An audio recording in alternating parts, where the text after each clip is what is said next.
มันยังกระแบงมัดใส่เหือนให้มันเลยถ้วยมันยังเข่ามันยังหม้อมันยังให้มัดแบงผู้ละครึ่งมัด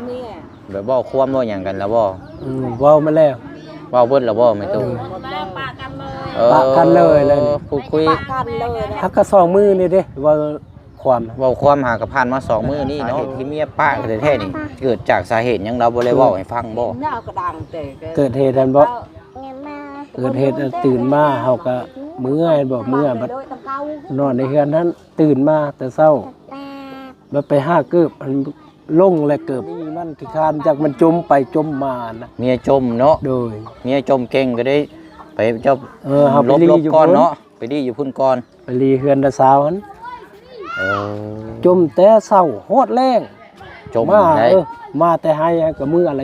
ยังจม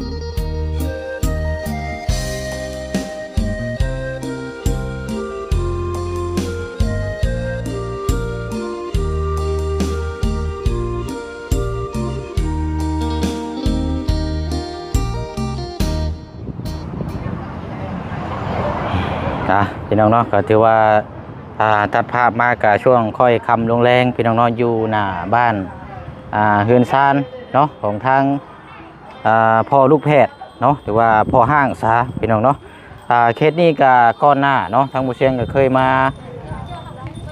เยี่ยมยามอัปเดตเนาะถือว่าครั้งแรกพี่น้องครั้งแรกตั้งแต่เฮาฮู้จักกับเคสของทางน้องนาบเนาะได้ยินว่าทางครอบครัวกับแตกแยกแพทย์พาจากเนาะก็เกิดจากน่าจะเลี้ยงลูกเลี้ยงเต้านี่แหละพี่น้องเนาะบ่พออยู่พอกินเมียก็ได้เลิกลาพาจากเนาะแต่ว่าบ่ฮู้ว่าจักมือจักอะไรพี่น้องเนาะเดี๋ยวมาถามทั้งนายเพิ่นก่อนเนาะตอนนี้ก็อยู่หน้าบ้านเฮือนซานแล้วก็ทั้งมีตู้น้ำเนาะทั้งไม่เท่านี่แหละพี่น้องเนาะเดี๋ยวก่อนจะเข้าไปรับประชุมเนาะพี่น้องเนาะเดี๋ยวทักทายสบายดีและสวัสดีพ่อแม่พี่น้องFC กันเบิร์ดสุคนเด้อพี่น้องเนาะกับเพื่อนว่าและพี่น้องเนาะลูกมากก็ยากจนถ้าบ่ทนอดสู้จังใดก็บ่รอดเนาะพี่น้องเนาะอันนี้ก็ถือว่าเป็นอีกครอบครัวหนึ่งเนาะสักสาเหตุพ้นไปเป็นมาจังใดเนาะคือว่าเลี้ยงลูกเลี้ยงเต้ากันก็คือว่าโอเคอยู่เพราะว่าเอามาเคสในทางบ้านน้องน้ำนี่ก็ผ่านไปผ่านมาเช่นก็เคยหลังไม้ก็เคยเอาข้าวต้มขนมให้เพิ่นอยู่นะพี่น้องเนาะแต่ว่ามามือนี้เนาะทางเมียก็ได้นำลาพาจากเลิกลากันเนาะพี่น้องเอ้ยเป็นจังไดเดี๋ยวไปพูดไปคุยน้ำกันเนาะ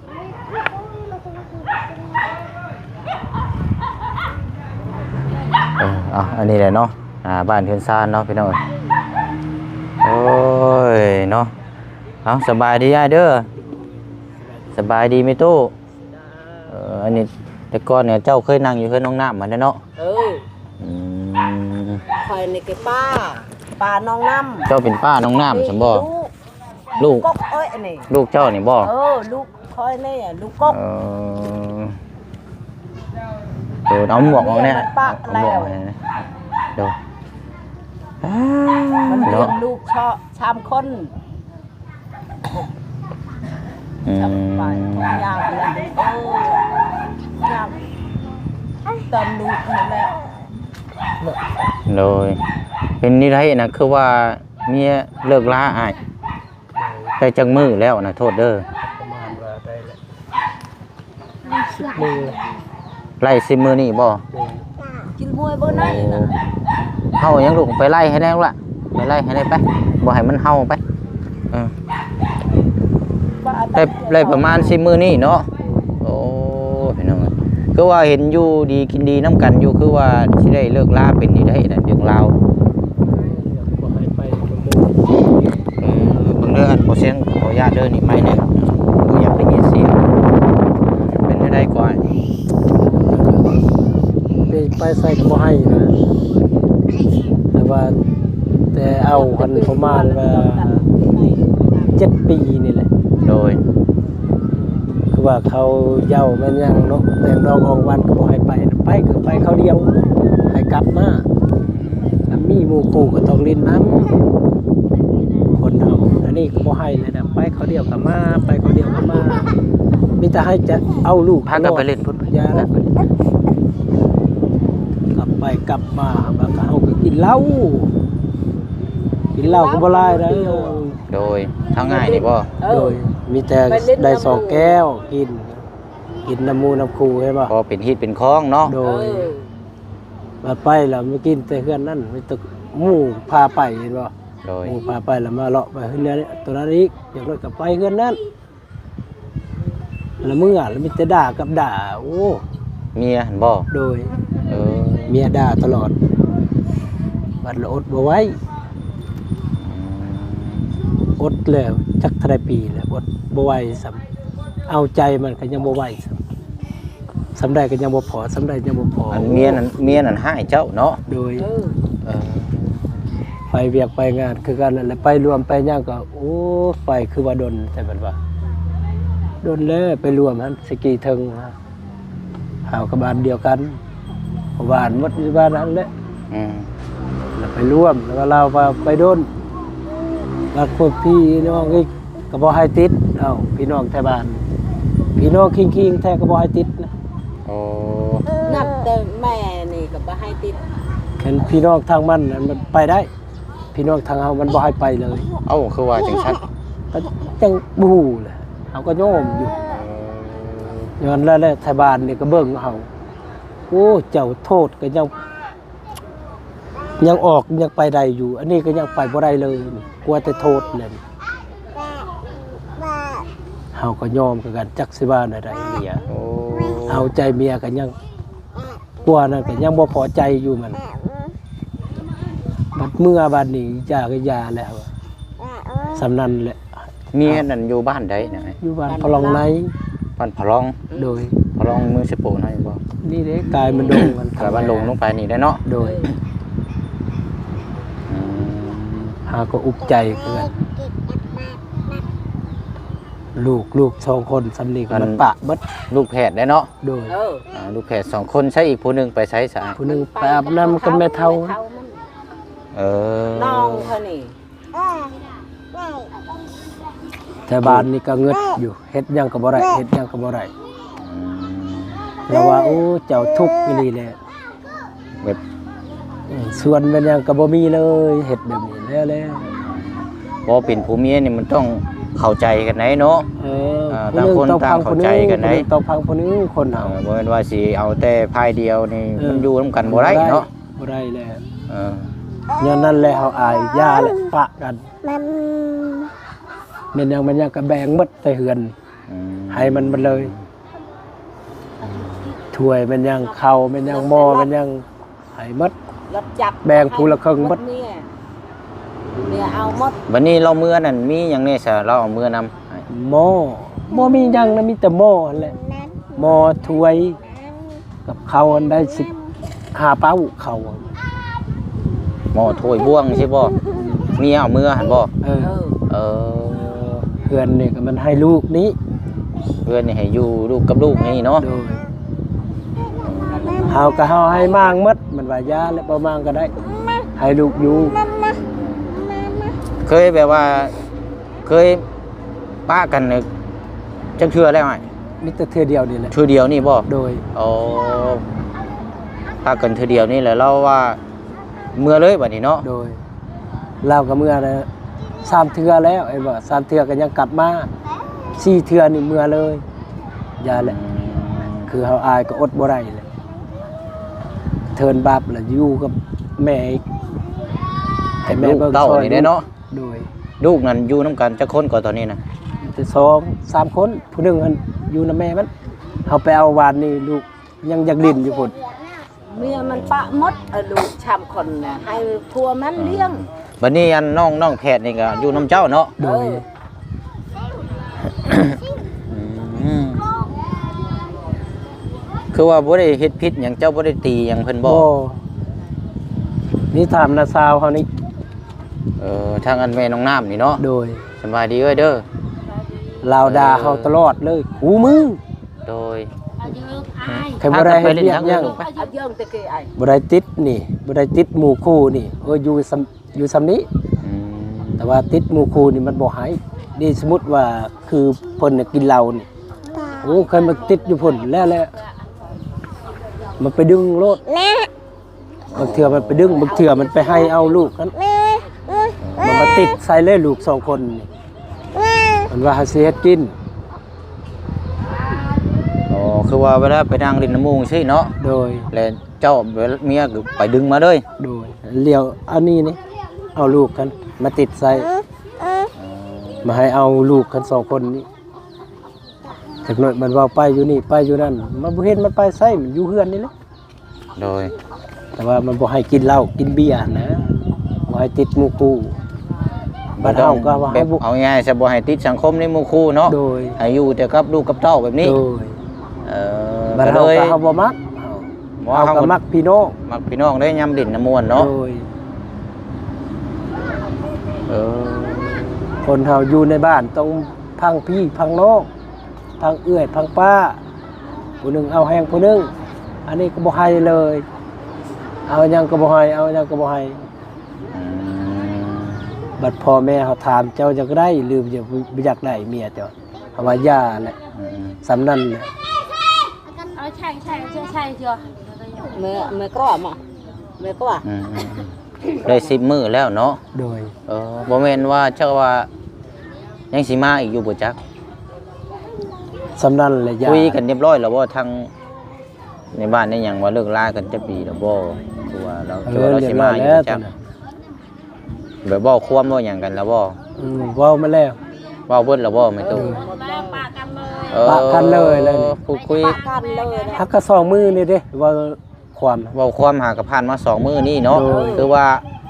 ป้ากันแล้วเนาะ โดย วานนี่ก็เราไปเอาเครื่องเด้ เออ มาแบ่งหมดเลยพุ่นทรงเสือเราหั่นเอาว่าไปทิมแล้วเอาให้เมื่อหมดเราว่าอย่าปะนี่เอาว่าโอ้หกก่อนนะจะเอาเมื่อมันนะเราว่าปะนี่เขาก็ใส่กระเป๋าหั่นเอาไปทิมเลย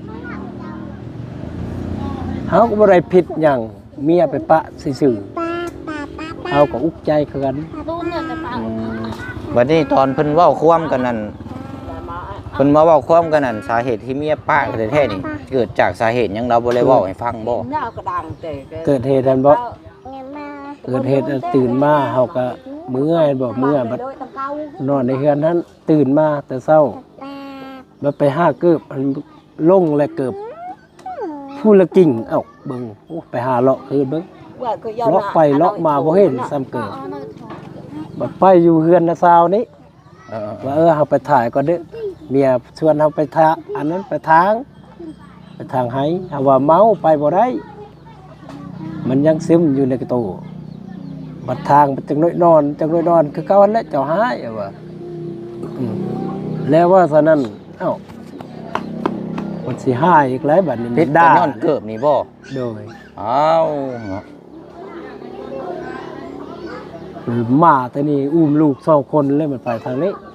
เอาไปนะถ่ายจะพ้นไปทางนั้น เออ บ่แม่นว่าเฮาไปถ่ายเฮานี่มันขี้คร้านจากมันจมไปจมมานะ เมียจมเนาะ โดย เมียจมเก่งก็ได้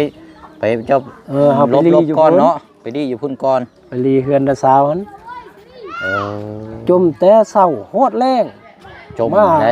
มาแต่ให้ก็มืออะไรยังจมอยู่เพราะว่าพลึกแท้บ่ได้ผิดหยังก็จมตลอดเว้านี่มีแต่เครื่องบ่แนวเลยนะเว้า อืม มีแต่เครื่องอยากหายอันเว้าด่าฮอดพ่อฮอดแม่ เอาเลยมาเลยผู้หนึงเนาะอืม เฮาก็อุกใจเขื่อน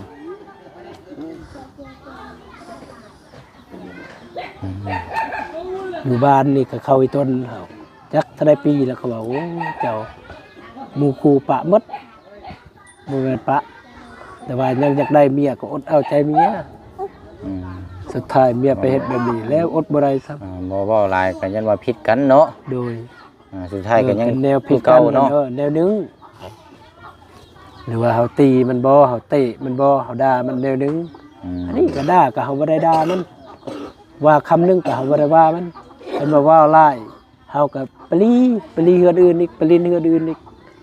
เฮาคือคร้านจักผิดกันนี่แล้วอยากสร้างเมียสร้างตัวสร้างลูกสร้างเต้ามันเมียมันบ่เข้าใจมีแต่ให้เฮ็ดกับเฮ็ดมันเมื่อยเฮาก็พักก่อน ให้เฮ็ดแต่เวทแต่งานบ่ โดย แบบนี้บ่ แ ไปเวียกไปงานไปดองเป็นหยังก็บ่ให้นะเห็นเข้าไปส่งบัตรเซินเป็นหยังมันว่าบ่มีเงินบัตรมันซื้อนี่ซื้อนั่นได้ย้อนนั้นแหละย้อนก็บ่ถือกันว่าถ้าไปเห็นว่าเอ้ามีไอ้เบิ่งให้เขาส่งบัตรเซินแล้วหั่นน่ะเป็นหยังก็เฮาก็ย้อนเห็นนั่นแหละจังขอเนาะเห็นเดี๋ยวบ่มีไผสิขอนำเมียแล้วมี2,000 3,000นั่นต้องขอเราว่าบ่มีขอสำเร็จก็บ่มีวัดให้หมดเขาเฮ็ดงานดอง11โมงเรามาให้เงินเอาคันจะไปอีกซั่นน่ะเบิ่งหมู่คู่หมดเมาวัดผู้เดียวเฮามา มันก็ต้องไปแล้วเนาะ เฮาก็อายหมู่แหละซั่นนั้นหมู่หมดกินหมดหยังแล้วเฮาก็มาเขาเอิ้นไปบ่เชิญ10โมงก็เฮาก็ไป10โมง9โมงเฮาก็ไป9โมงบัดเชิญอันนี้มันหมดกำหนดแล้วมาให้เงินโอ้ยอยากก็อย่าเลยมาให้เมียไปเมียว่าโอ้ยเฮาบ่คือน่ะบ่ขอเงินบ่มีย้อนนั้นแล้วย้อนก็บ่ถือกัน กันเชื่อว่าก็แบบเลิกลาพระจากไปแบบซี่ก็ย้อนจะเกิดจากแบบว่าบ่เข้าใจกันนะนี่เนาะ โดย บ่ได้ให้พิษตีกันเนาะ บ่แค่ไปแบบนั้นล่ะเสมออยู่ อืม คือมากินแม่นแนวเขาเฮ็ดในบ้านนี่ก็ไปแล้วโอ้มีแต่ผิดตลอดแม่นแนวก็ผิดแม่นแนวก็ผิด มีจมนะนี่เนาะ แต่ว่าถือ จม ใจ เช้า มัน จมแรงบ่ จมนี่คู่มือนะจม เออ หันมาแบบนี้หั่นนะครับ นี่ มาแต่เฮ็ดเวียกกันมานั่งนี่เอาอุ้มลูก มันก็อยู่ซื่อๆแบบนั้นมันมัก อืม ตอนเช้าหอดแรงตอนแรกหอดคืนก็อุ้มลูกนั่นแหละ วันนี้ทั้งง่ายทั้งครอบครัวลูกเต้านี่อยู่นำกันนั่น4คนตอนนี้เนาะ โดย ครับหมอหนึงอ่ะสิใหญ่กว่านี้อยู่เนาะ แม่นแหละตัวผู้อ้ายหัดซ้ำนี่แหละประมาณมา อันนี้แผนยิ่งได้นี่เนาะ โดยผู้อ้ายประมาณว่า3 ปีแหละ 3 ปี อันนี้ก็ปีปลาย อืม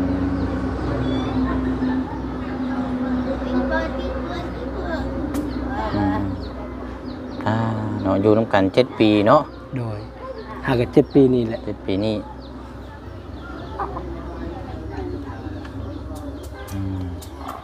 เอาใจมือกันหมดยังบ่พอใจสักแต่บิดเอาก็ยังอันนั้นก็ยังว่ายังบ่ฮู้อันนี้ก็7 ปีแล้วก็ฮู้หมดแล้วใจเมียย่าแล้วอดบ่ได้สั่นแต่บ้านกันนี่ก็หมดพี่น้องนี่ก็โอ้ดีใจแล้วปะเด้ผู้ใดก็ว่าดีใจแล้วจะปะ แสดงว่านี่แบบทั้งในบ้านนี่เพิ่นเห็นพื้นเบิ่นะเนาะ โดย เพิ่นก็เลยเห็นดีนำบ่ เขาเห็นแล้วเฮามีแต่เอาลูกเฮาว่าใส่เมียเฮาก็เจ้าเป็นผู้ชายตายเฮาเจ้าฆ่าก็ได้เลย แต่ว่าเฮาอีต้นย้อนอย่างย้อนที่สร้างครอบสร้างครัวเลี้ยงลูกเลี้ยงเมีย เนาะพี่น้องวันนี้ถ้าง่ายสิวางแผนได้สบายนี่ในกับลูกเต้าสิเฮ็ดได้บาดนี้ ลูกเต้านี่บ่เราว่าบ่ยากเลยนะลูกเรื่องนี้ ฮะ ลูกนี่เราว่าบ่มักอีก ลูกเพิ่นก็บ่ได้เอาเมื่อไปว่าลูก เราว่าบ่มักลูกสบายเราจะไปแล้วสบายจะไปขายไงขายผักขายหยังเอาลูกนี่เกะกะแล้วว่าไปใส่ก็บ่ได้เพราะว่าเขาบ่ฮับก็จักสิว่าอะไรก็ลูกสำนี้ก็ฮับอยู่เอ้าแล้วว่าใครๆว่าเมียนอยู่แล้วเราจะขายแล้วว่า ขายลูกนะ โดย เอ้า เขาได้ยินแล้วว่าเฮาสิขายหมดซองเอาว่าเจ้าขายนี่เอาไปพองโลดแม่นว่านั้นขายหมาขายแบะขายไก่เลยจะเฮ็ดโลๆเลยๆขายคนลูกเขาเจ้าว่ายากก็เฮาเลี้ยงว่า ไผสิว่าขายแต่ผิดแนวอื่นนะใครแน่ยังเฮายอมอันนี้ก็บ่ว่าผิดยังก็ยังจะไปกินมื้อใดก็เว้าแล้วมีแต่จมแล้วจะไปโลดแหละลาว ถ้าเว้า2คำลาวได้ 4-5 คำเลยเว้าโอ้ เว้าให้ผัวบ่ ด่าเฮานี่เว้าโอ้แนวบ่แนวเลยนะเว้า เออ เพื่อนอายเฮานี่ก็ยังบ่อยากพังอยู่เฮาก็ติดกัน ๆทางโซแถวนี้เขาเจ้าฮู้พื้นเบิดแหละเนาะ โดย พี่น้องเอ้ย เฮาก็ยอมจักสิว่าแนว ลู ใด กก็ยังน้อยเนาะ อืม อืม คันลูกใหญ่หันปะอันใครแน่นี่เงินค้ำก็บ่มีเอาลูกอยากกินนมก็บ่มี เงินค้ำก็เมียไปหมด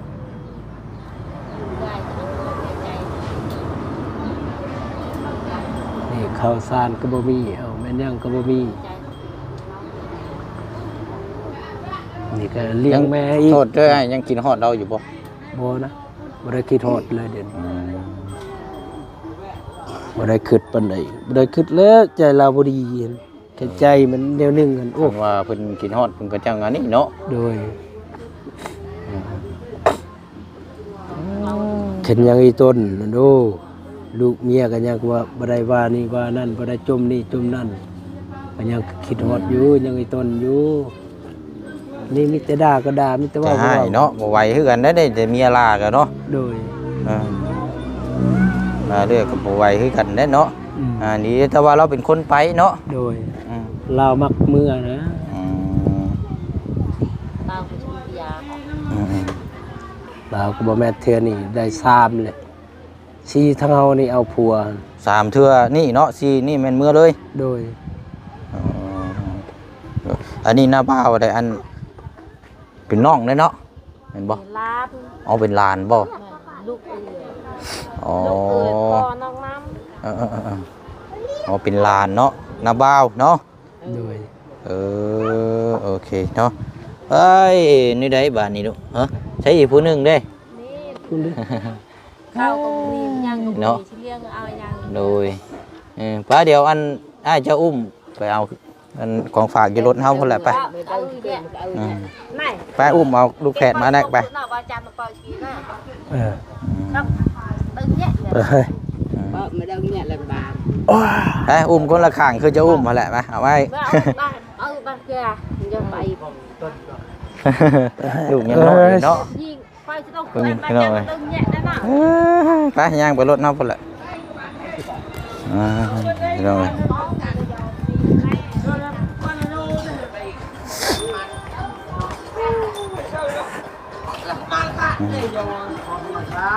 ไปละเดิมไปนี่ก็ได้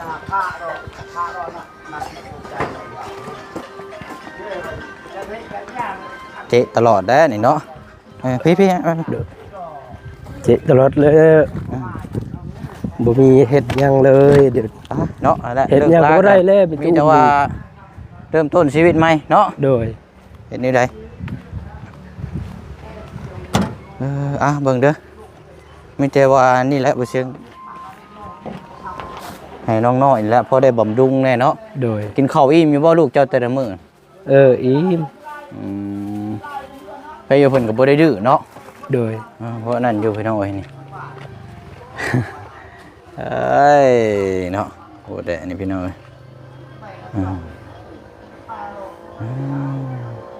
ชื่อนี่ได้ก็ ตัวนี้นี่พิง ชื่อพิงเนาะ โดยอันนี้นิ้ง พิงกับนิง โดย เอาบ่เสียงก็มีแต่ว่านี่แหละช่วยโดยเบื้องต้นไข่ไก่1แผงได้เด้อเอาไปต้มให้ลูกเด้อ โดย ต้มเป็นคนน้อยเหมาะพอดีดอกเนาะโอเคเนาะพี่น้อง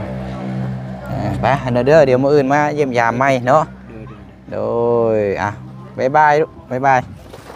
ยังบ่ฮู้อยู่ ยังอันจักเดือนแล้วก็จักปีแล้ว ปี7เดือน ปี7เดือนยังเว้าทันเก่งหรอกเนาะ เดือน7อันนี้ก็ได้เดือน4เนาะ โอเคไป้าสายเนาะแล้วอยู่ดีมีแฮงเนาะเฮ็ดจังได๋ตั้งใจให้แล้วเนาะสู้ๆ โดย เพิ่นบ่อยากอยู่นำแล้วก็เดินหน้าสู่ต่อเนาะไปพี่น้อยเนาะก็เรื่องราวก็ตามนั้นแหละพี่น้อยเรื่องราวเนาะจังว่ากันเนาะ ฮ็ดจังไดเพิ่นบ่อยู่นำแล้วก็สิเว้าซำใดก็คือเก่าแหละพี่น้อยเนาะทำคนมันสิไปลูกเต้าเป็ดไก่กาหยังก็บ่ได้สนหรอกพี่น้อยเนาะพอน้องน้ำนี่ก็เนาะเซ่เลยพี่น้อยสิล่มเลยสายเมาเลยจังไดก็เป็นกำลังใจเนาะพี่น้องเนาะเรื่องราวมันก็เกิดแก่กับทุกคนเนาะมีแต่ว่าสู้ๆกันแล้วพี่น้อยเนาะไว้เยี่ยมยามอัปเดตถามไทยให้พี่น้องเบิ่งนํกันเนาะทั้งพอลูกแพทย์เมียเลิกลาพัดจากไปเนาะพี่น้องเนาะ